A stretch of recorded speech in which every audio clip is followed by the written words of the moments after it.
What's up, everybody? It's Byron Cox with Day 9 of our Read Daily Personal Development Challenge. If this is the first time you're watching, we're reading out of this book, the new Psycho-Cybernetics by Maxwell Maltz. In these videos are just to help you grow and learn and expand your mind and your subconscious, and hopefully you can take this information and use it to inspire others. So let's jump right in. We're on page 26. The Success Instinct in Action. A squirrel does not have to be taught how to gather nuts, nor does it need to learn that it should store them for the winter. A squirrel born in the spring has never experienced winter.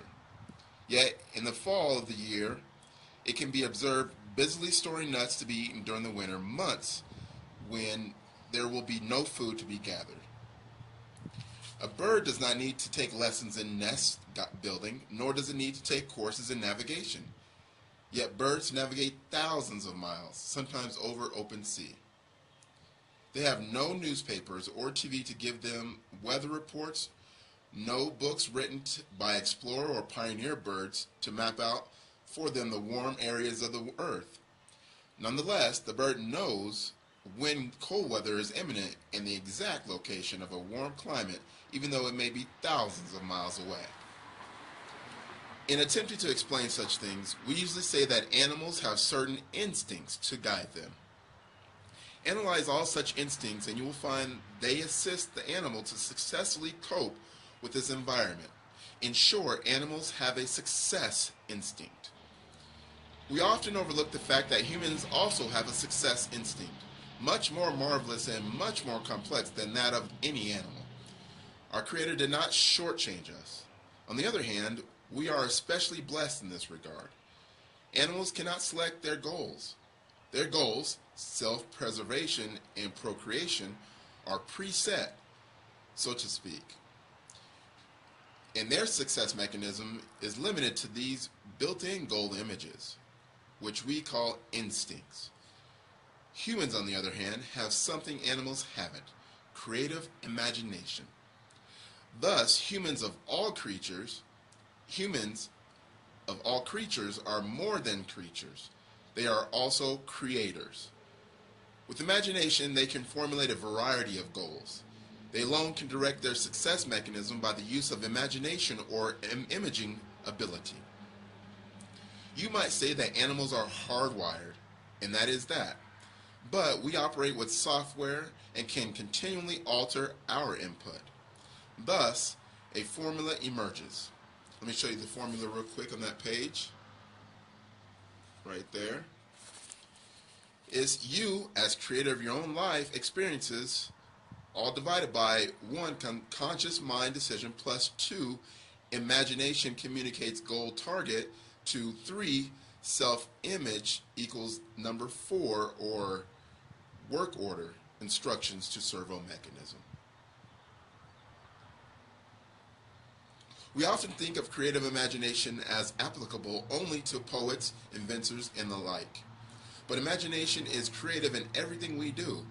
Although they do not understand why or how imagination sets our creative mechanism into action, serious thinkers of all ages, as well as hard-headed practical men, have recognized the fact that and made use of it. Imagination rules the world, said Napoleon. The faculty of imagination is the great spring of human activity and the principal source of human improvement. Destroy this faculty, and the condition of man will become as stationary as that of the brutes, said Dugald Stewart, the famous Scottish philosopher. You can imagine your future, said hard-nosed industrialist Henry J. Kaiser, who attributed much of his success in business to the constructive, positive use of creative imagination. Contemporary business leaders also acknowledge the importance of power of imagination. Consider the role of imagination in the remarkable rise of Starbucks coffee.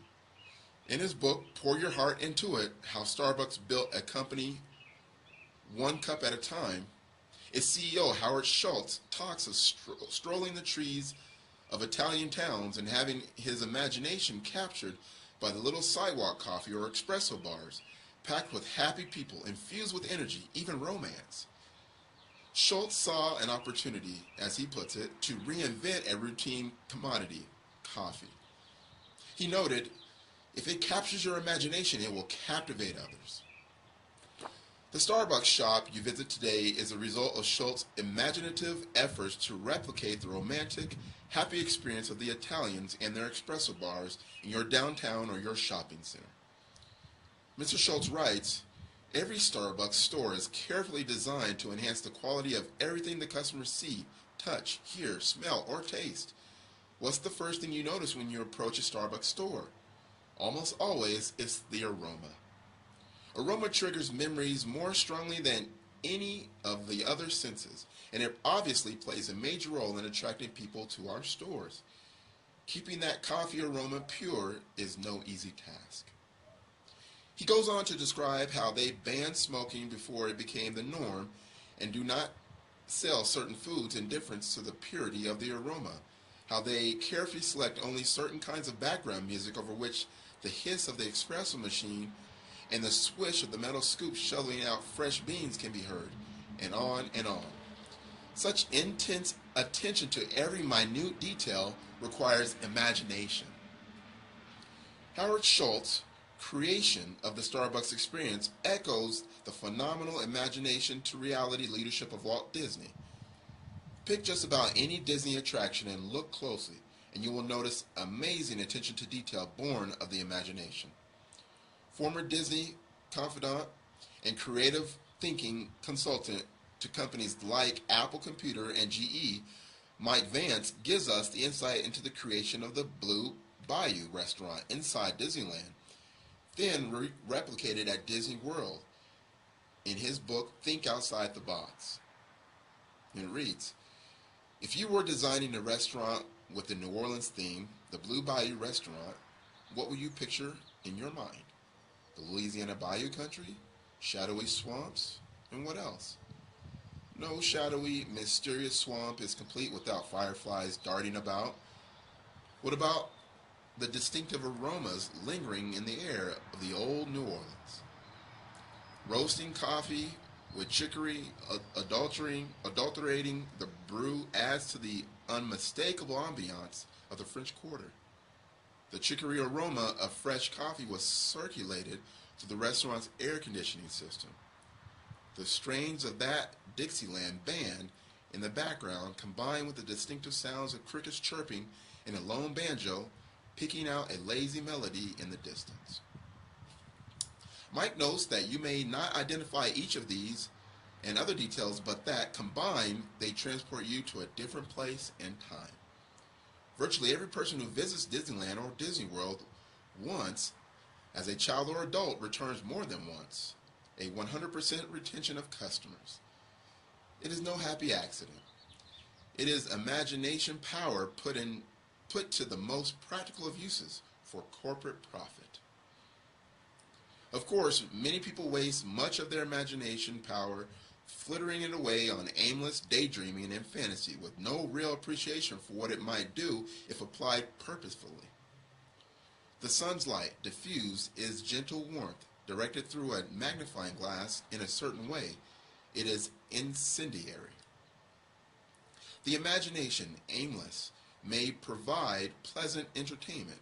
Applied purposefully, it can effectively program your self-image and, in turn, your automatic success mechanism to realize whatever goals you choose. How your automatic success mechanism works. You are not a machine, not a computer.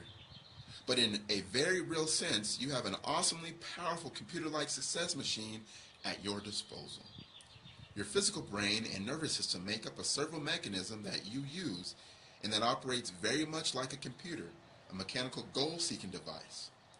Your brain and nervous system constitute a goal-striving mechanism that operates automatically to achieve a certain goal, very much as a self-aiming torpedo or missile seeks out its target and steers its way to it. Your built-in servo mechanism functions both as a guidance system to automatically steer you in the right direction to achieve certain goals or to make correct responses to environment, and also as an electronic brain, which can function automatically to solve problems, give you needed answers, and provide new ideas or inspirations. The word cybernetics comes from a Greek word meaning literally the steersman. Servo mechanisms are so constructed that they automatically steer their way to a goal, target, or answer. In 1948, the physicist Dr. Norman Wiener began using cybernetics to denote the field of study of control and communication in animals, humans, and machines. In Psycho-Cybernetics, we are learning to more effectively communicate with and through the self-image so as to better control the servo mechanism within. Your servo mechanism is capable of being an automatic success mechanism or an automatic failure mechanism. That depends on what marching orders or programming it gets through your self-image. When we conceive of the human brain and nervous system as a form of servo mechanism operating in accordance with cybernetic principles, we gain a new insight into the why and wherefore of human behavior. I chose to call this new concept Psycho-Cybernetics, the principles of cybernetics as applied to the human brain. I must repeat, Psycho-Cybernetics does not say that a human being is a computer. Rather, it says that we have a computer that we use. Let us examine some of the similarities between mechanical servo mechanisms, such as computers, and the human brain. That's where we'll leave off today on page 30. We'll pick up next time under the new subheading. Wish you all the best. Take care.